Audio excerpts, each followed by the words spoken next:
بسم اللہ الرحمن الرحیم۔ السلام علیکم پاکستانیوں۔ بڑے عجیب دن چل رہے ہیں، عجیب و غریب، ہم نے زندگی میں ایسے نہیں دیکھے۔ لوگوں کو خریدا جا رہا ہے، لوگوں کو جو ہے اغوا کیا جا رہا ہے، کچھ لوگ خود کو اغوا کر رہے ہیں، پیسے لے لیے ہیں کہ ہمیں پیسے پہلے دیں پھر ہمیں اغوا کر لیں، تاکہ وہ عوام جو ہے، جو ان کے حلقے کی عوام ہے، وہ یہ سمجھے کہ جی ان کو اغوا کیا ہوا تھا اور ان پہ ظلم ہوا اور یہ ہوا، اور ووٹ انہوں نے وہ دینا۔ یہاں پہ جو ہے مثبت کردار جو ہے، ایک عجیب و غریب کردار جو سامنے آیا، پراسرار قسم کا، وہ مولانا صاحب کا آیا ہے۔ مولانا صاحب کا حالانکہ اعتبار کسی کو نہیں ہوتا، مگر مولانا صاحب کیا کر جائیں یہ ابھی بھی جو ہے نا نہیں کہہ سکتے۔ رہ گئی بات یہ کہ مولانا اس وقت جو ہے کھڑے ہوئے ہیں اور اسٹینڈ پر ہیں۔ اللہ ان کو ہدایت دے، قائم رکھے۔ ان کے بھی بندے اغوا ہو رہے ہیں، ان کے بھی بندوں کو جو ہے ٹارچر کیا جا رہا ہے۔ یہ نون لیگ کی ہمیشہ سے وہ رہی ہے، طریقہ کار رہا ہے کہ یہ جو ہے 2 سال 3 سال جو ہے جب بھی حکومت میں آتے ہیں، کسی بھی طریقے سے آئیں، کسی بھی طریقے سے یہ آتے ہیں، اور اس کے بعد جو ہے یہ 2 سال تک خوب ڈٹ کے جو ہے کرپشن کرتے ہیں، خوب ڈٹ کے پیسہ کھاتے ہیں، IMF سے لے کے ادھر ادھر بندر بانٹ کرنے کے بعد 2 سال کے بعد جو ہے یہ حالات، ملکی حالات خراب کرتے ہیں۔ کبھی جو ہے بھارت کی طرف سے سرحد پہ آ جاتا ہے، کبھی کچھ ہو، کبھی کچھ ہے، دہشت گردی اور یہ وہ سب کچھ کرنے کے بعد یہ جو ہے سیاسی شہید بن کے چلے جاتے ہیں۔ مگر اب ان کو یہ نہیں پتہ کہ عوام کو بے تحاشا شعور حاصل ہو چکا ہے، اب ان کا بچنا بہت مشکل ہے۔ یہ نون لیگ اپنی آخری اننگز کھیل رہی ہے، اس کے بعد یہ ریٹائرڈ ہو جائیں گے، اس کے بعد ان کو سمجھ نہیں آئے گی کہ یہ ہم کیا کریں، اور عوام بھی جو ہے وہ اپنے آخری اس کے اوپر جا چکی ہے۔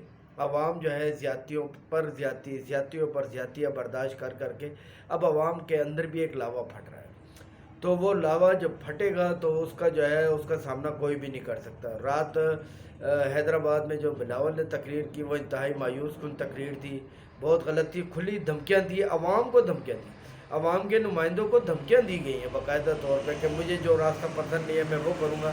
ناپسندیدہ راستہ کیا ہوتا ہے؟ ناپسندیدہ راستہ تو وہی ہوتا ہے کہ جو اللیگل وہ ہوتا ہے، یا کسی کا دروازہ کھٹکھٹانا ہوتا ہے، یا کسی بھی طریقے سے آنا ہوتا ہے۔ تو بلاول صاحب نے رات عوام کو بڑی سخت قسم کی دھمکیاں دی ہیں، عوامی نمائندوں کو، کہ آپ ووٹ دو ورنہ آپ کے ساتھ جو کچھ ہونے والا ہے ہو جائے گا۔ عوامی نمائندے بھی جو ہیں وہ جو ہے ظاہر ہے کہ 1 ارب 10 کروڑ 20 کروڑ کی ان کو وہ لگ رہی ہے، تو وہ بھی جو ہے اس چیز کے اوپر سوچ رہے ہیں کہ جی ہمیں جو ہے ٹکٹ تو ملنا نہیں ہے۔ سینیٹرز جو ہیں، جو سینیٹرز ہیں، کہ ہمیں ٹکٹ تو ملنا نہیں ہے دوبارہ سے PTI کا، لہٰذا ہم جو ہے یہ پیسے اٹھا کے چلے ہیں۔ مگر یہ یاد رکھو کہ تم جو ہے نا عوامی نمائندوں کے نمائندے بن کر آئے ہو، نہ وہ تمہیں نمائندے چھوڑیں گے جنہوں نے تمہیں ووٹ دیا، اور نہ اس حلقے کی عوام تمہیں چھوڑے گی۔ انتہائی سیاہ کردار، سب سے بڑا سیاہ کردار، سب سے بڑا سیاہ کردار جو سامنے آیا ہے پاکستان کی تاریخ میں، وہ ہے جناب علی قاضی عیسیٰ کا۔ انسان برا ہوتا ہے، بہت برا بھی ہوتا ہے، اور بہت تر بھی، یہ انتہائی درجے کے برے ترین ثابت ہوئے۔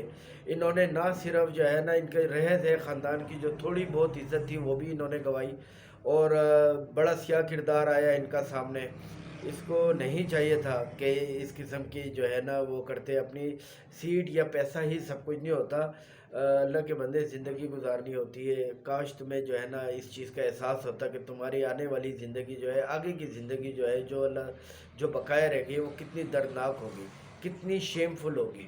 اس کے علاوہ اللہ کا عذاب بھی تم پر آئے گا، انشاءاللہ اللہ کا عذاب آئے گا، کیونکہ تم نے 25 کروڑ عوام کا ووٹ چوری کیا، الیکشن چوری کیا، ان کا مستقبل چوری کیا، ان کی خوشیاں چوری کی، اور اس کو جو ہے ایک فارم 47 کے ذریعے ایک عجیب سی حکومت بنوا کے تم نے بٹھایا، تو اس کا بھی دیکھا جائے گا۔ اللہ تعالیٰ کی رسی بے آواز ہے، یہ یاد رکھو، جب اللہ تعالیٰ کھینچتا ہے تو پھر وہ کسی چیز کی پرواہ نہیں ہوتی، پھر وہ اس حد تک ہو جاتا ہے کہ وہ مرنے کے لیے ترستا ہے، اور اللہ تعالیٰ اس کو موت نہیں دیتا، اس کو نشان عبرت بناتا ہے۔ یہی ہم نے دیکھا ہے، یہی ہم نے دیکھا ہے۔ قاضی عیسیٰ ہو گئے، یا طاقت کے نشے میں چور جو اس وقت ہیں، ان سب کے ساتھ جو ہے اللہ تعالیٰ اسی طرح کا کرے گا، کیونکہ عوام جو ہے بے بس ہے، کمزور ہے، وہ اپنا مقابلہ ان کا نہیں کر سکتی۔ مگر ایک وقت ضرور آئے گا کہ جب اللہ ان کی رسی کھینچے گا تو یہ ان کو پناہ نہیں ملے گی، ان کو کہیں بھی پناہ نہیں ملے گی۔ اپنا خیال رکھے گا، بہت بہت اپنا خیال رکھیے گا. یہی کچھ تھا میرے پاس. اللہ تعالیٰ آپ کو صحت دے, آپ کو اپنی حفظ و امان میں رکھے, سب کو اپنی حفظ و امان میں رکھے. پاکستان زندہ باد, پاکستان پائندہ باد.